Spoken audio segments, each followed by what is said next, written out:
Hello students, welcome back. तो Maharashtra set exam जो है उसकी डेट्स जो है वो डिक्लेयर हो चुकी है और आप लोग बहुत ज़्यादा एक्साइटेड है ये एग्ज़ाम देने के लिए। मुझे पता है, जैसे मैं एक्साइटेड हूँ पढ़ाने के लिए, वैसे आप लोग भी बहुत ज़्यादा एक्साइटेड है। लेकिन हमें अपनी प्रिपरेशन स्ट्रैटेजी बनाने से पहले, टाइम टेबल बनाने से पहले कुछ चीज़ें जो है बच्चों को माइंड में क्लियर करनी पड़ेगी, कुछ चीज़ों पे ध्यान देना पड़ेगा। तो आज के सेशन में हम लोग उन्हीं चीज़ों के बारे में डिस्कस करने वाले हैं।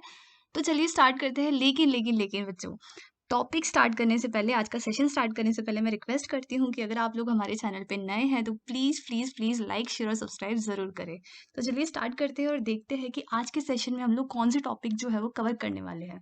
तो आज के सेशन में हम लोग डिस्कस करेंगे सिलेबस के बारे में। सिलेबस जो होगा मेनली हम लाइफ साइंस के सिलेबस के बारे में डिटेल में डिस्कशन करने वाले हैं, क्योंकि ये जो चैनल है वो डेडिकेटेड है लाइफ साइंसेस के लिए। ठीक है? इसके अलावा हम देखने वाले हैं कि कौन-कौन से इम्पोर्टेंट टॉपिक है, यानी कि किन टॉपिक्स पे हमें ज़्यादा फ़ोकस देना पड़ेगा, ज़्यादा फ़ोकस करना पड़ेगा। कुछ क्वेश्चंस भी देखने वाले हैं जो इम्पोर्टेंट क्वेश्चन है, यानी कि क्वेश्चंस के वेटेज कौन से होंगे। कौन से टॉपिक्स में से कौन सबसे ज़्यादा क्वेश्चन पूछे जाने वाले हैं, ये भी हम लोग देखने वाले हैं। इसके बारे में हम डिस्कस करेंगे पेपर पैटर्न, यानी कि सेट एग्ज़ाम का पेपर पैटर्न कैसा होगा और हमारी प्रिपरेशन स्ट्रैटेजी क्या होगी, कैसे हम इस एग्ज़ाम को ईज़िली क्रैक कर सकते हैं। तो ये सारी चीज़ें हम लोग देखने वाले हैं। तो चलिए स्टार्ट करते हैं। तो अगर हम बात करें पेपर की, एग्ज़ाम की, सेट एग्ज़ाम की, तो सिलेबस में है 2 पेपर है बच्चों, पेपर 1 एंड पेपर 2। पेपर 1 जो है वो कॉमन रहता है, चाहे आप केमिकल साइंसेज़ के हो, चाहे आप लाइफ साइंस के हो, पेपर 1 आप लोगों के लिए कॉमन रहेगा, सिलेबस भी कॉमन रहेगा। क्या होगा सिलेबस? सो सिलेबस में आपसे पूछा जाएगा कॉम्प्रिहेंशन के बारे में, कम्युनिकेशन से रिलेटेड, कुछ आपके करंट अफेयर्स से, लॉजिकल रीज़निंग, या फिर पढ़ाने के लिए कौन-कौन से क्वेश्चंस, कौन-कौन सी चीज़ें इम्पोर्टेंट है, आपको टेक्नोलॉजी की नॉलेज है या नहीं। तो बेसिक जो भी क्वेश्चंस होते हैं वो आपके पेपर 1 में आएँगे। तो एक बार टॉपिक देख लेते हैं कौन-कौन से टॉपिक है पेपर 1 में। So that is teaching aptitude, research aptitude, comprehension, communication, mathematical reasoning and aptitude, logical reasoning, data interpretation, information and communication technology, people development and environment, higher education system। तो ये सारे टॉपिक जो है वो cover किए जाते हैं पेपर 1 में। आपको टेंशन नहीं लेना है बच्चों, अगर आपने कुछ भी नहीं पढ़ा है इससे रिलेटेड, तो भी हम लोग बहुत ही जल्दी, मोस्ट प्रोबेबली 17 या 18 मई से हम लोग स्टार्ट करने वाले हैं प्रिपरेशन। हम लोग इस चैनल पे फ्री एजुकेशन आपको पढ़ाने वाले हैं। तो अगर आपने अभी तक प्रिपरेशन स्टार्ट भी नहीं की है, so don't worry about it. हम लोग प्रिपरेशन बहुत जल्दी स्टार्ट करेंगे और आपका प्रिपरेशन बहुत अच्छा होने वाला है, इसकी गारंटी मैं देती हूँ। तो चलिए देखते हैं पेपर 2 के सिलेबस के बारे में। बस कंसिडर करें तो पूरा का पूरा जो सिलेबस है लाइफ साइंस का, उसको हमने 13 यूनिट्स में डिवाइड कर दिया है। कौन-कौन सी 13 यूनिट्स है? Biochemistry, plant physiology, botany, ecology, environment biology, molecular biology, biological techniques, taxonomy and diversity, genetics, cell signalling and immunology, applied biology, cell biology, evolution, animal physiology and developmental biology. यानी कि पूरा का पूरा जो सिलेबस है आपका life science का 13 unit में ही फिनिश हो जाएगा, रैप अप हो जाएगा। हमने इसको ऐसे ऑर्गेनाइज किया है। लेकिन बच्चों, यहाँ पे जो सीक्वेंस अगर आप देख रहे होंगे तो आपको सीक्वेंस थोड़ा सा ऑड इवन लग रहा होगा, कहीं पे बॉटनी आ रहा है, कहीं पे केमिस्ट्री आ रहा है, कहीं पे जूलॉजी आ रहा है। तो ये सीक्वेंस रखने का एक रीज़न है बच्चों, क्योंकि सबसे ज़्यादा वेटेज जो है क्वेश्चंस का, सबसे ज़्यादा वेटेज जो है बायोकेमिस्ट्री का होता है, और उसके बाद जो है क्वेश्चन के वेटेज का जो नंबर है वो डिक्रीज होता है as we go down towards the topic. जैसे जैसे हम नीचे नीचे जाएंगे वैसे ही क्वेश्चन नंबर्स के जो वेटेज है वो डिक्रीज होते जाएंगे। ठीक है बच्चों, तो यही रीज़न है कि यहाँ पे हमने इसको इस वे में अरेंज किया है। तो बायोकेमिस्ट्री में क्या है, ये सारी टॉपिक्स तो मैं नहीं पढ़ने वाली हूँ, क्योंकि वीडियो बहुत ज़्यादा लेंदी हो जाएगा और आप लोग ऑलरेडी बहुत टाइम जो है बहुत लिमिटेड वेस्ट करना चाहते हो। सो मैंने भी आपके टाइम को कंसिडर करके यहाँ पे मैं टॉपिक नहीं पढ़ूंगी। अगर आपको टॉपिक्स चाहिए या फिर ये पूरा लाइफ साइंस का सिलेबस अगर आप लोगों को चाहिए, तो मुझे कमेंट सेक्शन में बता देना, मैं PDF फाइल पर्सनली आपको ईमेल कर दूंगी। ठीक है, तो बायोकेमिस्ट्री का सिलेबस यहाँ पे है। लेकिन बच्चों याद रखिए, लाइक शेयर सब्सक्राइब करते रहिए।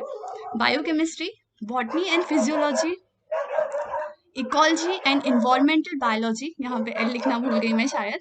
सो ये जो है ये भी हम लोग देखने वाले हैं।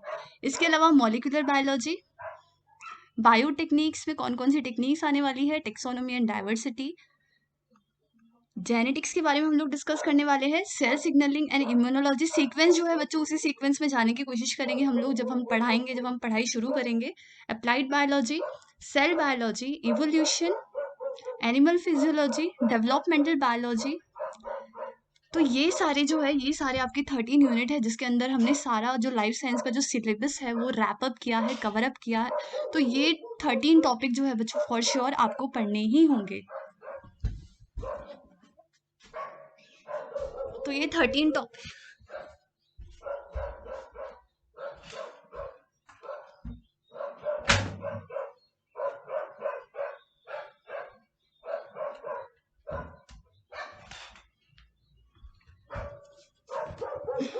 तो चलिए अभी हमारी प्रिपरेशन की स्ट्रैटेजी क्या होगी इसके बारे में डिस्कस करते हैं। सो प्रिपरेशन स्ट्रैटेजी की अगर हम बात करें तो बच्चों बायोकेमिस्ट्री के जो टोटल नंबर ऑफ क्वेश्चंस है, अप्रॉक्सीमेटली नंबर ऑफ क्वेश्चंस है, अगर पिछले कुछ साल के पेपर्स को हमने, प्रीवियस ईयर के पेपर को अगर हम कंसिडर करें या फिर निकाल कर देखें तो हमें ये पता चलता है कि कौन से टॉपिक, जो कौन सी यूनिट है उसमें से सबसे ज़्यादा क्वेश्चन रिपीट हुए हैं। सो यहाँ पे biochemistry is on the top, यानी कि बायोकेमिस्ट्री में से ऑलमोस्ट 16 to 18 क्वेश्चन आपके आते ही आते हैं। तो सबसे ज़्यादा फोकस आपका रहना चाहिए बायोकेमिस्ट्री के ऊपर।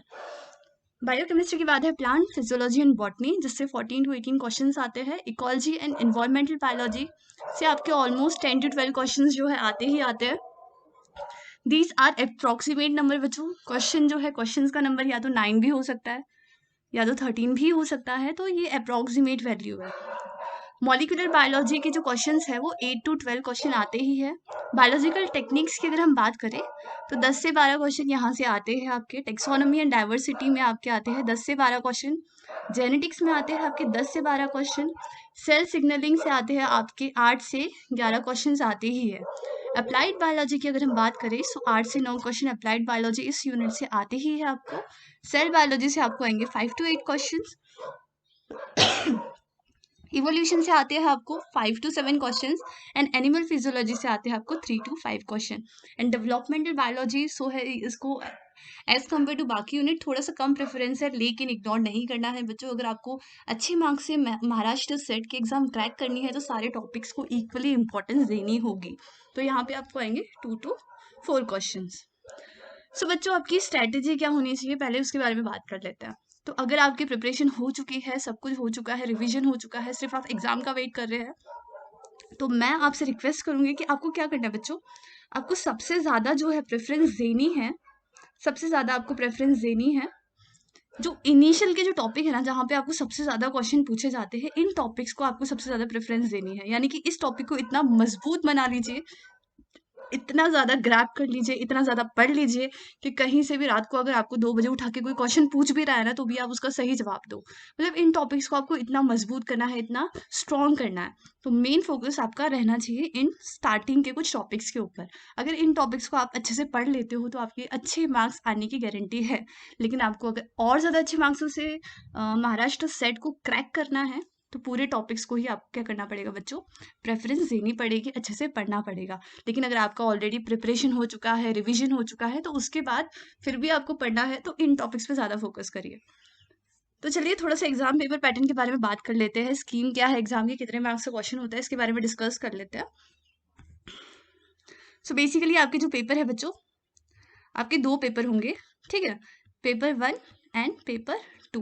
ठीक है, पेपर 1 का जो टाइमिंग होगा वो आपका होगा 10 बजे से लेकर 11 बजे तक, 1 घंटे का टाइमिंग होता है। फर्स्ट पेपर जो है वो 1 घंटे का होगा और इस पेपर में होंगे आपके 50 क्वेश्चंस। जो हमने देखा जर्नल पेपर जो था, जो सबके लिए सेम था, तो इसमें आपके होंगे 50 क्वेश्चंस। हर क्वेश्चन जो है ना बच्चों वो कैरी करेगा 2 मार्क्स, यानी कि टोटल मार्क्स सेक्शन पेपर 1 जो है टोटल 100 मार्क्स का पेपर होगा। कितने घंटे का होगा? 1 घंटे का होगा। ठीक है, पेपर 2 की अगर हम बात करें तो पेपर 1 और पेपर 2 के बीच में है आपको आधे घंटे का गैप। कुछ खाना हो, कहीं जाना हो, एग्जाम हॉल से तो बाहर जाने नहीं देंगे, लेकिन वहीं पे कहीं मंडराना हो तो यू कैन डू दैट। सो आधे घंटे का गैप दिया गया है। नॉर्मली थोड़ा सा गैप जो है वो नॉर्मली ज़्यादा होता है, लेकिन अभी कंडीशंस को देखकर सिर्फ आधे घंटे का गैप दिया गया है। सो यहाँ पे पेपर 2 की अगर हम बात करें तो पेपर 2 का जो पेपर रहेगा उसमें 100 क्वेश्चंस होंगे, 100 कंपल्सरी क्वेश्चंस होंगे। ठीक है, और हर क्वेश्चन जो है बच्चों वो 2 मार्क्स कैरी करता है। हर क्वेश्चन कितने मार्क्स कैरी करेगा? 2 मार्क्स कैरी करेगा, यानी कि टोटल नंबर ऑफ मार्क्स कितने हो जाएंगे? That will be, total marks will be 200। तो अगर हम यहाँ पे कैलकुलेट करें तो ये पेपर पूरा आपका होगा 300 मार्क्स का। 300 मार्क्स का जो है आपका पेपर पूरा होने वाला है। तो बच्चों यहाँ पे एक बहुत अच्छी चीज़ है जो कि नेट सेट को एक दूसरे से अलग करती है, जो कि बहुत बच्चों के लिए बहुत फ़ायदेमंद है, वो ये कि नेट में जहाँ नेगेटिव मार्किंग होती है, नेट में जहाँ नेगेटिव मार्किंग होती है, सेट में ऐसा कोई क्राइटेरिया नहीं है। यानी कि अगर आप किसी क्वेश्चन के बारे में एश्योर नहीं है, यानी कि आपको किसी क्वेश्चन का आंसर नहीं पता है, तो भी आप उसको अटेम्प्ट कर सकते हैं। वहाँ पे आपके मार्क्स नहीं काटे जाएँगे, क्योंकि यहाँ पे नेगेटिव मार्किंग का सिस्टम नहीं है, तो आप सारे के सारे क्वेश्चंस भी अटेम्प्ट कर सकते हैं। तो यहाँ पे हमारा प्रिपरेशन स्ट्रैटेजी क्या होने वाली है, एक बार वो देख लेते हैं। तो बच्चों आपको चाहिए होते हैं 60% से अबव मार्क्स इसको क्रैक करने के लिए, इसको क्लियर करने के लिए महाराष्ट्र सेट एग्जाम को। तो यहाँ पे नेगेटिव मार्किंग ना होने की वजह से आप क्या कर सकते हो, सारे क्वेश्चन तो अटेम्प्ट कर ही सकते हो। अभी अगर आप लोगों की प्रिपरेशन और अच्छी हो चुकी है, तो आप क्या कर सकते हो, यहाँ पे मार्क्स भी अच्छे स्कोर कर सकते हो। तो सपोज यहाँ पे जो है हमारा पेपर वन अगर जो है हमारे 100 मार्क्स का है, ठीक है, 100 मार्क्स का हमारा पेपर 1 है, तो हमने क्या किया, यहाँ पे सपोज हमने 100 में से हमारे 50 मार्क्स जो है हमें मिल गए। ठीक है, हमने प्रिपरेशन बहुत अच्छे से की थी। 50 मार्क्स हम क्या करेंगे, हम नॉर्मल क्राइटेरिया कंसिडर करेंगे, जनरल पब्लिक को कंसिडर करेंगे। तो सपोज हमें क्या मिल गया, हमें 50 मार्क्स मिल गए। ठीक है, 100 में से 50 मार्क्स मिल गए। पेपर टू को हमने कंसिडर किया। तो पेपर टू को सपोज हमारे किसी वजह से हमारी प्रिपरेशन ज़्यादा अच्छे से नहीं हो पाई थी, तो हमें यहाँ पे क्या है, कितने मार्क्स का है, 200 मार्क्स का है। और हमें यहाँ पे जो क्वेश्चंस है वो हमारे करेक्ट हो गए, या फिर हम बोले तो दैट वाज 130 क्वेश्चंस हमारे करेक्ट, 130 मार्क्स जो है हमें मिल गए। ठीक है, तो पेपर टू में टोटल क्वेश्चन है 100 और each question will carry 2 marks, यानी कि 200। तो 200 में से हमें मिल गए 130 मार्क्स। तो अगर आप बच्चों इन दोनों को कैलकुलेट करोगे, सो इट टोटल जो आएगा इसका 180 मार्क्स आएगा। तो अगर इसकी परसेंटेज निकालोगे आप, दैट विल बी 60%। तो मिनिमम मिनिमम किसी भी कंडीशन में आपको ये 180 मार्क्स जो है वो स्कोर करने ही है। अगर आपको क्रैक करना है तो ये 180 मार्क्स जो है वो आपको लाने ही है, इससे ज़्यादा ही लाने हैं, इससे कम नहीं लाने हैं। हालाँकि डिपेंड करता है, कास्ट थोड़ा-सा कास्ट के जो है उनको थोड़ी-सी सहूलियत होती है, लेकिन फिर भी बच्चों अपनी प्रिपरेशन जो है अप टू द मार्क रखो, इतने रखो कि आपको कोई चांस ही ना हो कि आपके जो मार्क्स है वो कम आ सके या फिर आप क्रैक ना कर पाओ। क्योंकि जब एग्ज़ाम आप क्रैक नहीं कर पाते हो तो आप बहुत डिमोटिवेट हो जाते हो। तो अपनी प्रिपरेशन स्ट्रैटेजी ऐसे रखनी है कि 180 से ज़्यादा ही मार्क्स आपको मिलने चाहिए। सो आई होप कि आज का जो भी सेशन था हमने लिया वो आपको पूरा समझ में आया होगा और आपको हेल्पफुल भी लगा होगा। और बच्चों अगर हम आपको हमारे एफर्ट्स पसंद आते हैं, मेरे एफर्ट्स पसंद आते हैं, तो लाइक शेयर और सब्सक्राइब ज़रूर करें। और सबसे इम्पोर्टेंट चीज़ जो है बच्चों, सबसे इम्पोर्टेंट बात जो मैं आपके साथ शेयर करने वाली हूँ वो ये है कि 17 मोस्ट प्रोबेबली 17 या 18 मई से जो है हम यहाँ पे ये जो प्रिपरेशन है हमने जिसके लिए चैनल क्रिएट किया है, लाइफ साइंस की प्रिपरेशन हम लोग स्टार्ट कर देंगे। तो आप लोग क्या करना है, आप लोगों को सिर्फ लाइक शेयर एंड सब्सक्राइब करना है, ताकि आपको नोटिफिकेशन आती रहे, जब भी वीडियो अपलोड हो आपको पता चलता रहे।